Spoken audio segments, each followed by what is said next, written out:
पूरा एक लेक्चर दिया है शुगर का इलाज बाय डॉक्टर मोहम्मद शराफत अली। मेरे भाइयों, शुगर से अगर बचना चाहते हो ना तो 5 काम करो। सिर्फ शुगर से नहीं, जितनी बड़ी बड़ी बीमारियों से बचना चाहते हो सिर्फ 5 काम करो। सबसे पहला काम, अपने बर्तन चेंज करो। इसको समझ लो, ये 1 मिनट सारे लोगों का फायदा हो जाएगा। एक बात समझ लो, सबसे ज्यादा बीमारी गले हुए खाने की वजह से है। सबसे ज्यादा बीमारी, अच्छा ये गला हुआ खाना और पका हुआ खाना, इसमें फर्क क्या होता है? कोई फर्क होता है कि नहीं होता?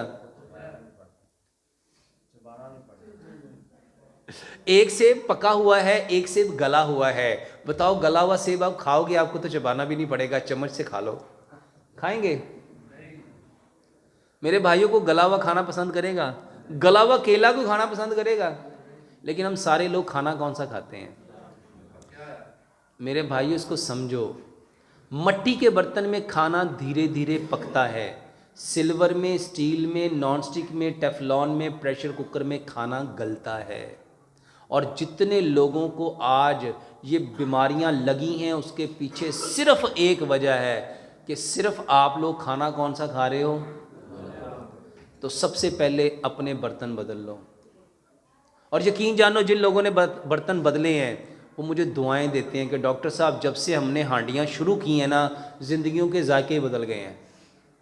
और दूसरे नंबर पे, खाने को पकाने के लिए कुकिंग ऑयल चाहिए। कुकिंग ऑयल वो इस्तेमाल करो जो कभी जमे ना, जो कभी, अपने घर में जाओ, किचन में जाके सिर्फ दीवार पे हाथ फेरो तो हाथ पे क्या लगेगा? मेरे भाइयों, ये वो ऑयल है जो गर्म होके गया, सोचो जो ठंडा होके आपके अंदर गया वो क्या करेगा? और दुनिया का सबसे बेहतरीन तेल जो जमता नहीं है वो जैतून का है, लेकिन वो महंगा है। अल्लाह ताला ने हम जैसे गरीब लोगों के लिए सरसों को पैदा किया। सरसों का तेल वाहिद वो तेल है जो सारी जिंदगी कभी जमता, जे जम जाए तो सरो नहीं। मेरे भाइयों, सरसों के तेल की एक और खूबी है, इसके अंदर जिस चीज़ को डाल दोगे ना उसको भी नहीं जमने देगा। और उसकी जिंदा मिसाल क्या है? आपका अचार। जो अचार सरसों के अंदर रहता है उसको कभी फंगस लगती, और इंशाल्लाह जब वो आपके जिस्मों में भी जाएगा ना तो इंशाल्लाह कभी आपको फालज नहीं होगा, कभी आप पैरालाइज नहीं होंगे, कभी आपको मिर्गी नहीं होगी, कभी आपको हार्ट अटैक नहीं होगा, कभी आपके गुर्दे फेल नहीं होंगे। पूरी जिंदगी कभी ब्लड प्रेशर हो ही नहीं सकता जो बंदा सरसों के तेल में खाना खाता है। क्यों? वो नालियों को साफ करता है। जब वो नालियां साफ हो जाएंगी, दिल को कोई जोर लगाना पड़ेगा? मेरे भाइयों, सरसों के तेल के फायदे ही फायदे हैं। और डंगर बीमार होंदे सी, सियाणे की कहंदे सी, इनू की दियो, ते अज आपां नूं सारिआं नूं की देण वाला है।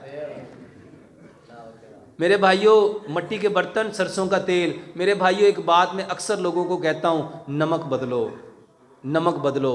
वल्लाह मैंने ये लेक्चर कई जगहों पे दिए। अभी मैं मुल्क से बाहर था, वहाँ पे भी मैंने अल्हम्दुलिल्लाह जब लोगों को बताया कि नमक होता क्या है, मैंने बताया नमक इंसान का किरदार बनाता है। नमक क्या बनाता है? हम कहते नहीं बंदा बड़ा नमक हलाल है, हम कहते नहीं बंदा बड़ा नमक हराम है।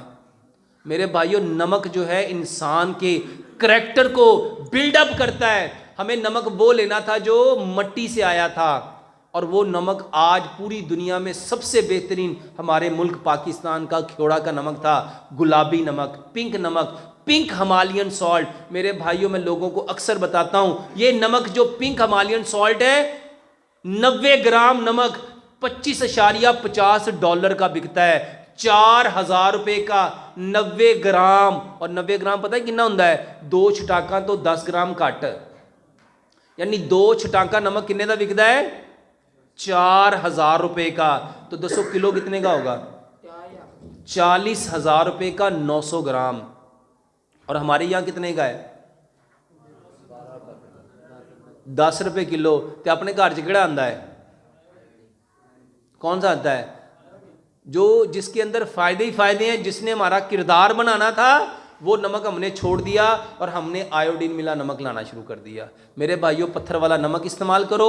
चौथे नंबर पे, हम सबके दिमाग को चलाने के लिए मीठा चाहिए, और मीठा अल्लाह ताला ने मट्टी में रखा था। मीठा अल्लाह ताला ने कहाँ रखा था? और मट्टी से मीठा कौन सा निकलता है? गुड़। और हमने गुड़ छोड़ के क्या खाना शुरू कर दिया? चीनी। मेरे भाइयों चीनी बंद करो, गुड़ लेके आओ। और 5वें नंबर पे जो सबसे ज़्यादा ज़रूरी इंसान के लिए जो चीज़ है मेरे भाइयों, जिसके बगैर गुजारा हो ही नहीं सकता, वो है पानी।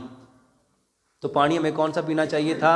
जो मट्टी से निकलता है। मेरे भाइयों पूरी दुनिया में आबे ज़मज़म के बाद मैं समझता हूँ अगर जो बेहतरीन पानी है तो मेरे भाइयों वो पंजाब का है। पंजाब का मतलब क्या है? 5 आब, 5 पानी। और मेरे भाइयों इसके बाद एक चीज़ का और मैं इजाफा करता हूँ, मेरे भाइयों मट्टी से निकलने वाली जो गंदम है उसको इस्तेमाल करो, लेकिन गंदम को कभी भी छान के इस्तेमाल ना करो। गंदम जैसे कुदरती हालत में आई है उसमें से कोई चीज़ ना निकालो, ना सूजी निकालो, ना मैदा निकालो, ना उसका चोकर निकालो, कुछ ना निकालो, उसको एज इट वैसे ही खाओ। क्योंकि प्यारे पैगंबर जनाब मोहम्मद सल्लल्लाहु अलैहि वसल्लम बग़ैर छना हुआ आटा खाते थे। ये 5 काम आप लोग कर लो। मट्टी के बर्तन, सरसों का तेल, चीनी की जगह गुड़, पत्थर वाला नमक और पानी जो ज़मीन से निकलता है उसको मट्टी के बर्तन में रख के मट्टी के गिलास में डाल के पियो। और ये सारी चीज़ें, इसके साथ गंदम का आटा, ये सारी चीज़ें क्यों लेनी है? इसलिए लेनी है कि अल्लाह सुब्हानो ताला ने हमें किस चीज़ से पैदा किया? वापस कहाँ जाना है? और इस बदन के लिए अल्लाह ताला ने जितनी चीज़ों का इंतखाब किया है वो सारी की सारी मट्टी से आती हैं। जो मट्टी से चीज़ें निकलती हैं वो इस मट्टी के बदन को तकवीयत देने के लिए, ताकत देने के लिए, कुव्वत देने के लिए। और इसके अंदर जितने अज़ा हैं, चाहे वो मैदा है, चाहे वो जिगर है, चाहे वो पेंक्रियाज है, चाहे वो गुर्दे हैं, चाहे वो फेफड़े हैं, चाहे वो मसल्स हैं, दिमाग है, दिल है, आपकी कोई चीज़ है मेरे भाइयों, सबको इन चीज़ों ने ताकत देनी है। ये चीज़ें जितनी कुदरती होंगी मेरे भाइयों सारा बदन उतना मजबूत होगा। और ये चीज़ें जितनी छोड़ते जाओगे परेशान होगे, बीमार होगे।